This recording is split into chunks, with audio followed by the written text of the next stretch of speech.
अनिरुद्ध को मनाने पे जनक वापस आती तो है, लेकिन अब जो उसका इंसल्ट वो किया होता है तो ये बदले पे उतर जाती है और ये फैसला कर लेती है कि सबके सामने ये भी इसका इंसल्ट करेगी। लेकिन चीजें थोड़ा और कॉम्प्लिकेटेड हो जाती है। बात कर एपिसोड की स्टार्टिंग की तो अनिरुद्ध से होता है, जब जनक को खोज रहा होता है तो उसे जनक फाइनली मिल जाती है। अब उसके सामने जाकर के उससे पूछता है कि तुम यहाँ पे क्या कर रही हो, और अब धीरे धीरे आर्गुमेंट्स में बढ़ने लगते हैं। हालांकि जनक साफ बोल देते हैं कि आपने जो चीजें देखा वो गलत था, लेकिन फिर भी अनिरुद्ध के मन में तो उसके प्रति जो चीजें चल रही होती है कि वो एक सच में धोखेबाज लड़की है और पता नहीं कितनी गिरी हुई, वो उसके साथ में संबंध बनाना चाहती थी। अब देखो यहाँ मारती तो नहीं उसको क्योंकि ये इसका बहुत ज्यादा इंसल्ट करता है, लेकिन बाद में बोलता है कि तुम्हें चलना ही होगा क्योंकि अब हमारे पास कोई दूसरा ऑप्शन नहीं है। और फाइनली झाना को लेकर के वापस चला आता है। सूट पे यहाँ आने के बाद में आदित्य से लफड़ा धीरे धीरे बढ़ जाता है क्योंकि आदित्य झाना को देकर के ना अब यहाँ पे ड्रामा करने लगता है कि एक न्यू फ्रेशर को तुम लेकर के आ रहे हो, अनप्रोफेशनल जो है जिसको काम करने का कोई ढंग नहीं है, और अब अनिरुद्ध की भी वो मजाक उड़ाना चाहता है। हालांकि आमने सामने तो आते हैं लोग, लेकिन सच में अनिरुद्ध को लगता है कि यार मैं इसको मार दूं क्या, पीट दूं क्या, लेकिन फिर भी बेचारा उसके एटीट्यूड को सह जाता है और बोलता है कि ठीक है इसको छोड़ो, और चुपचाप बैठ करके देखने लगता है। एक शूट होती है, ठीक है, एक सीन ऐसा होता है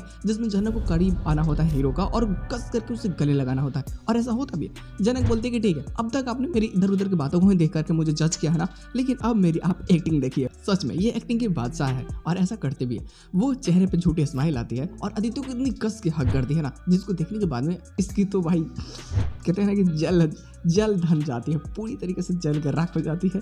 अब ये बहुत गुस्सा भी होता है, ये बोलता है कि ठीक है मैं जा रहा हूँ, अब जाना को जो करना है यहाँ पे करे, जिसके साथ में रहना है रहे। अब बहुत बुरा भी लगता है कि यार अब जनक भी तो यही पूछना चाहते हैं कि आप मुझे किस हक से रोकना चाहते हैं, कोई एक भी कारण बताइए कि मैं रुक जाऊँ, क्या प्यार है या नहीं है। खैर अनिरुद्ध तो बातों को घुमाने लगता है, लेकिन चीज़ें ना जो कॉम्प्लिकेटेड बनती है वो मजेदार होती है। यहाँ से बेचारा जल्दी से घर पहुँच जाता है, और घर में क्या तमाशा हो रखा है क्योंकि वहाँ पे जो आई होती है वेल मैडम डी, अब वो तो चाहती है कि भाई उसकी भी शादी हो। अब नहीं मिल रहा लड़का वो बात अलग है, ठीक है, बातें उठती है तो यहाँ पे वो बोल देती है कि आप छोटन से शादी कर लो, लेकिन घर वाले भी सोचते हैं कि नहीं छोटन उतना अच्छा तो है नहीं, वो किसी और लड़के को इससे शादी करवाएंगे मृणाली से। लेकिन कहीं ना कहीं भी पासक मन में बातें चल रही होती है कि ओहो तो ये लोग छोटन का कुंडली उसके साथ फीट करना चाहते हैं क्योंकि छोटन एक नालायक है, उसके पास में जो भी है, तो ऐसा इसको लगता भी है। लेकिन जैसे अनिरुद्ध आता है ना तो यहाँ पे अब घर वाले सोचते हैं कि यार चलो ठीक है, अब ये तो पोस्ट सीन होता है, एपिसोड की एंडिंग इसके साथ में कर दी गई होती है। जो पोस्ट सीन ये है तो वो मजेदार भी है। अब अनिरुद्ध को जैसे आना होता है तो हप्पू बोल देती है क्योंकि अनिरुद्ध यहाँ पे साफ बोल देता है, और घर वाले का ये आदेश होता है कि देखो तुम्हारी आशीर्वाद सेरेमनी फिर से स्टार्ट होगी, तुम्हारी और अर्शी के। तो ये बोल देती है हप्पू ना कि यार क्या जरूरत है उस स्टेडियम को लाने की, उससे अच्छी तो जनक है, तो जनक को इस घर के बहू बना दो। इस बात से ना कहीं ना कहीं अनिरुद्ध भड़क जाता है पूरी तरीके से क्योंकि उसको लगता है कि जनक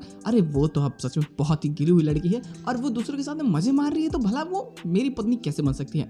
इतनी डिस्गस्टिंग लड़की को मैं, कैरेक्टरलेस लड़की को बिल्कुल भी अपने साथ नहीं लेकर के आऊंगा। ये बातें बोल करके वो साफ बोल देता है कि कोई भी घर में जनक का नाम नहीं लेगा, और कोई आप भी समझ लीजिए कि मेरी और जनक की शादी नहीं हो सकती, जनक कभी भी इस घर की बहू नहीं बन सकती। ये बोल करके चला जाता है। अब लोगों को लगता है कि भाई इतनी भी क्या तमाशा हो चुकी है, लेकिन घर वालों को लगता है कि चलो ठीक ही है। अनिरुद्ध भी खुद ब खुद नफरत करने लगा जनक से, तो अब जनक का पत्ता तो कटने ही वाला है।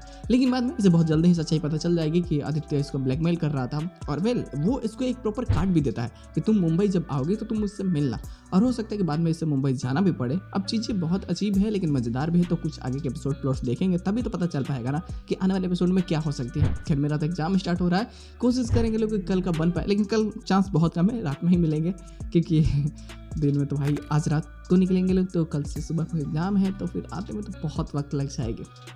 फिर भी देखते हैं लोग कि क्या हो सकता है क्या नहीं हो सकता। अगर कुछ प्लॉट हाथ में लग जाए तो बातें हो जाएगी, नहीं तो फिर इंतजार है कल रात। तो बस आज के एपिसोड बस इतना ही, हम मिलते हैं बहुत जल्द।